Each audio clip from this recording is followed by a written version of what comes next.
My name is Michaela Fissel, and I'm a young person in long-term recovery. For me, that means that I'm in recovery from a primary diagnosis of bipolar disorder, which led to drug use.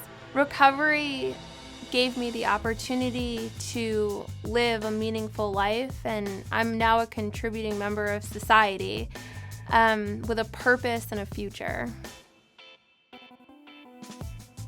I lived in homeless shelters, I lived on people's couches, I slept under bridges, I did anything really just to survive, really. It was just all about survival. It was, where's my next meal coming from, but more importantly, where's my next hit coming from? There are periods of my life that I can't even remember up to this point. I didn't realize that I had a future.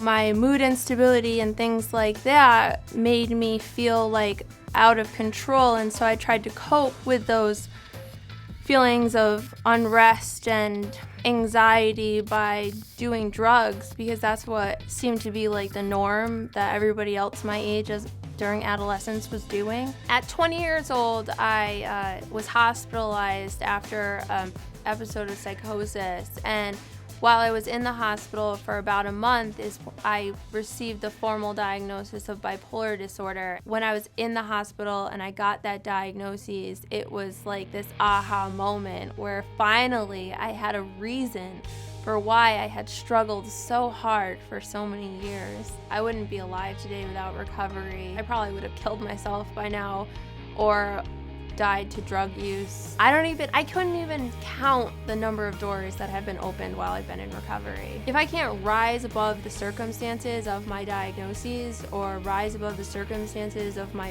history, then what purpose is there to live? And recovery gave me my purpose.